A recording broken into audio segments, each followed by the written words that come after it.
welcome to this video interview on how cities can unlock the true value of their data. The value and volume of data has been increasing sharply in recent years, and over the decades to come will be vital to a city's operations.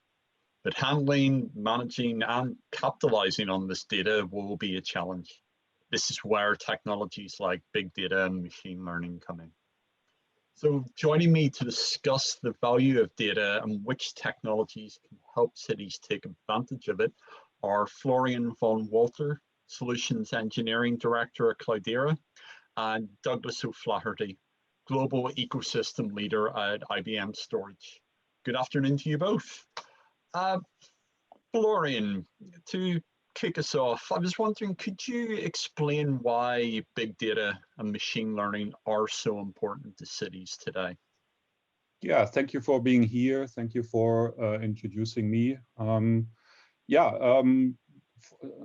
to your question, I think big data is certainly important because a lot of data is being generated already since years in the context of cities. Data, for example, in the context of electricity, mobility, public transport, water supply, right? So all the basic needs that a city has to fulfill to serve its inhabitants. And all this data is being generated already for years. It's not getting less, it's getting more because of the increase of technologies, new technologies that are being introduced.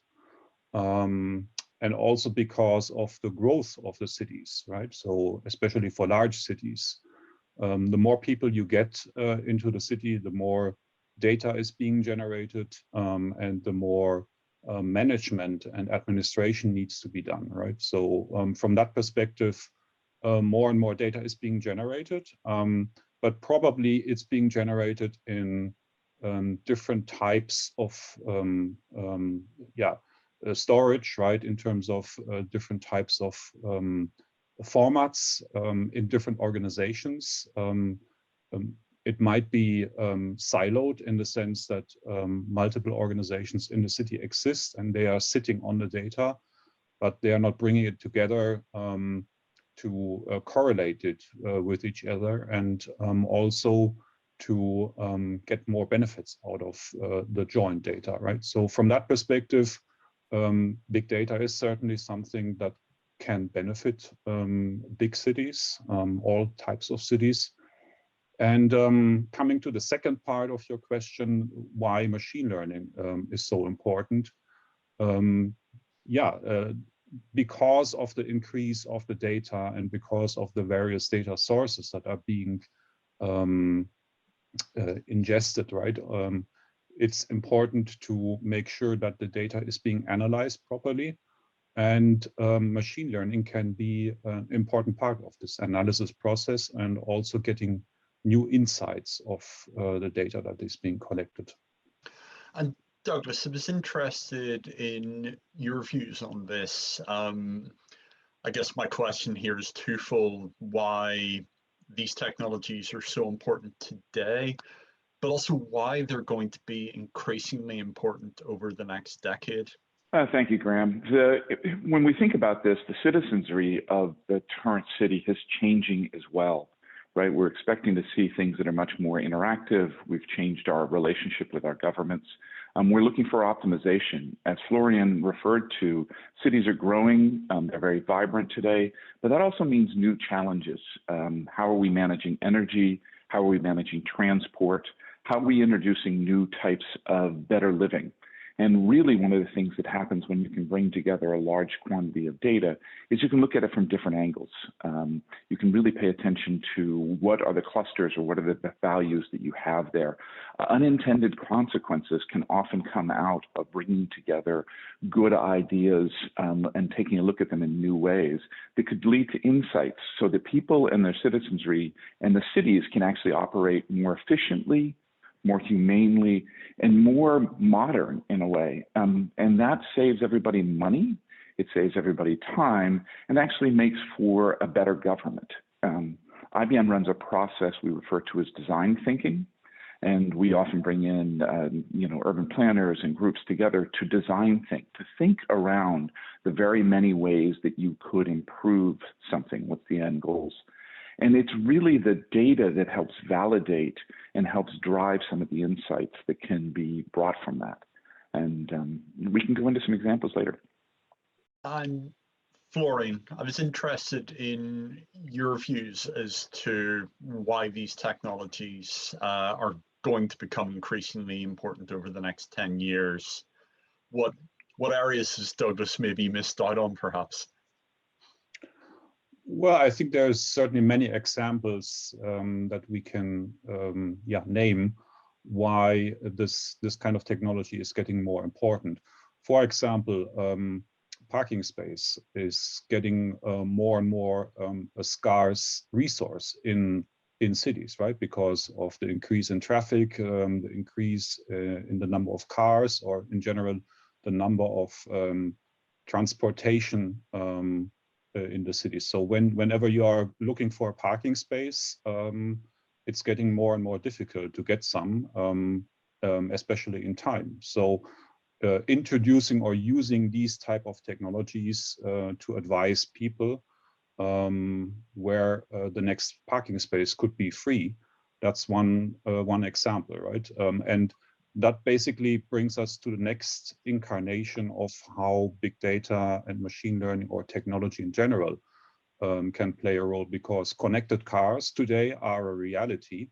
It's just a matter of how you connect them and what kind of information is being sent to the cars or exchanged between a smart city infrastructure and the car itself, right? So for example, an indication where the next free parking lot could be via disconnected capabilities in the car is another good example. Another example could be monitoring of air pollution in the city, which I think is a pretty hot topic nowadays, right? So monitoring air pollution and then controlling how many cars can enter a city, for example, at which time of the day, how to decrease air pollution and at the same time maintain proper mobility and transportation throughout the city, could be another example. But maybe Douglas has additional examples that can be helpful. Indeed, Douglas, I think Florian has given some great examples, including the perennial issue of parking, and obviously the much more important issue as well of climate change. In your view, how do you think cities are going to be using big data and machine learning? I actually loved Florian's example of parking, because it's a really good example of how data structures and the managing of the big data sort of comes back to some of the reasons that IBM and Cloudera are working together, right? Because these are very big and dispersed data problems. When it comes down to other ways that we're going to use it, clearly the social citizen, the single view of the citizen, is clearly part of that environment as well. Water management, Florian mentioned air pollution, but we're also seeing trying to understand how flow and new construction can change the way the citizenry interacts with their own environment. The parking lot example is a really good, easy way to look at some of the big data problems. As you know, if any of us have been into a modern parking lot, there are lights that will tell you if a space is open or not. In my hometown here in the US, I have an app that allows me to pay for parking from anywhere. So to Florian's earlier point, we're collecting this data and ingesting it from many different areas. And each one of those is smart already, right? It knows what its local parking is. It knows what's happening in the parking area. It knows where the data is being ingested to. But then we bring that together in sort of a filtered way and put them all together into a larger view. And suddenly you have a connection between what was happening for tolling, or what you're happening at a tunnel, what you're seeing with air pollution growing in a certain area, and a lack of a parking space. So now urban planners could start to look at either a different parking garage, or perhaps what would be more my preference would be ride share, better trams, better trains, light rail. Those things become part, or a place to park bicycles. Those become part of the way you can use big data and machine learning to pinpoint congestion points in multi-mode traffic that aren't available to you through conventional models or traditional approaches to urban planning, who tend to focus on single mode of travel. And so that's one of the reasons I thought that Florian's example of parking was excellent. But you can take that into lots of other areas, water management. You can take that into social education and others as well. Can you elaborate on those a little bit for me, please? So, for example, in education, we are always, especially here in the United States, and we feel this everywhere in the world, we're trying to understand what is the best way to educate our children, what are the environments they're in, what makes for a good, especially early education environment. I have a neighbor who actually specializes in that. And what she's looking at is neighborhood by neighborhood, what are the things that raise up a family, a child in education? Proximity to libraries, families that read, certain programs that work. And we can track that. We do today. We have digitized huge portions of that process. And then we can track that, that cohort through several years. And by looking at what has worked and what has not, there's actually insight to the citizenry that can come from that. We see it less than here in the United States, but we see this all over in other parts of the country, where you see unified healthcare systems. For example, some very good work that IBM is doing with NHS in the UK, trying to understand, digitize, and track what's going on. So all those things help not at the level of individuals, but help at the level of cohorts or help at the level of the citizenry. And so those are some of the other examples that I think are very under-tapped today, because often they feel like they're underfunded. People think of this sort of AI and machine learning as hard work. And it has been, but the frameworks that are in place, the things that Cloudera is bringing to market, the things that IBM brings together, the way we can manipulate and move data, the ability to manage large quantities of data, make this much more accessible than it ever was before. And we're raising an entire citizenry who is digitally savvy and has the ability to interact, and therefore can provide us with more information about how they're doing and collect more information and want to have that level of interaction with their governments. Florian, Douglas raised a very interesting point about cities that see AI as, I think, hard work, as he put it. If a city decides not to explore big data and machine learning and put them at the heart of their smart city strategies, what are they going to be missing out on? Well, I guess that's a little bit difficult to answer, right?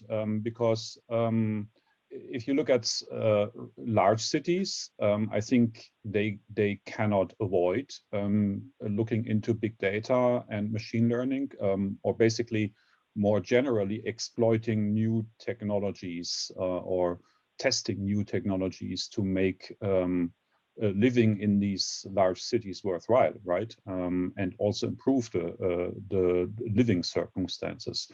Coming back, for example, to air pollution or other negative circumstances that might come up from the growth of the cities.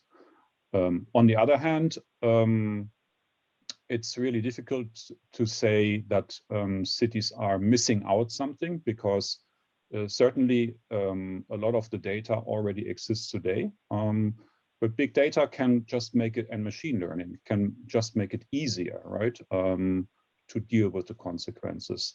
And if they are not doing that, then these kind of cities probably are getting less attractive in terms of getting new people, right, new citizens. And it's just a matter of what kind of future they are envisioning for the cities, right?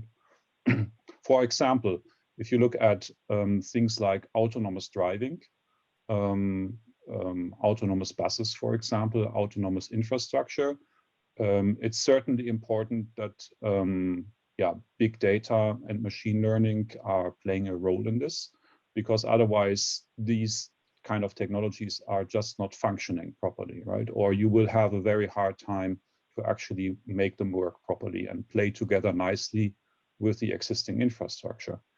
So from that perspective, yeah, cities which are not looking into these kind of technologies might miss out in the future in terms of attractiveness. And Douglas, would you agree? Is it a case that, as Florian put it, cities will be less attractive if they don't pursue these technologies? Well, I do actually think that Florian is absolutely right that cities that don't pursue this will find themselves less livable. But there's another point that Florian brought up that I thought I'd also circle back to, which is they're already collecting this data. The data exists and is currently, they're paying for it. They're throwing it on, I'm a storage guy, so I keep envisioning how much money they're spending throwing it on slow, old stuff that they're never looking at. They're unlocking the data they already have. Now, there's a significant step between, a whole pile of smart meters and some feedback on what traffic patterns they're looking at, to building a whole data lake environment that you can work with. But the data is there and it's already ready to go. So they're spending money on something without getting value from it. So there's the first problem, which is upgrade your environment or the way you're looking at it to look at this as an asset, not a cost. And that's been one of the big transformations with AI and ML is the ability to look at that dark data, things that are currently sitting in places, and bring them together into a scalable infrastructure that you can look at and work with a small focused team to really get some insights from. But the other part that Florian really also hit upon about livability is the city becomes less adaptive. What happens when? What if how do you plan for a new subdivision, a new tram line? What happens when there is a water main break on a significant toll road, and how that's going to change the quality of life? And the ability for a city to feel like it's always vibrant. Here we are in a pandemic doing this over Zoom. Our cities are less vibrant. But this is global. This all happens neighborhood by neighborhood as well, in terms of interruptions to daily life and the city not being able to adapt to it. One of the easiest examples is prediction of buses.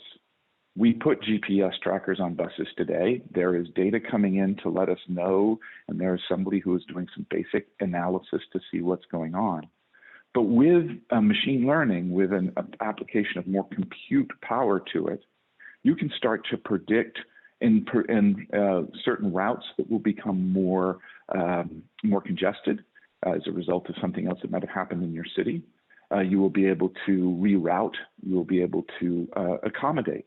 And as a result, your citizenry will feel like it's a more livable place. And I think I love the way Florian put it. Cities become more livable when they can become more aware and more dynamic. And AI, machine learning, big data can help them do that. So I'd like to end with a bit of future gazing, if you'll indulge me. Florian, say we are having this same discussion in a decade's time.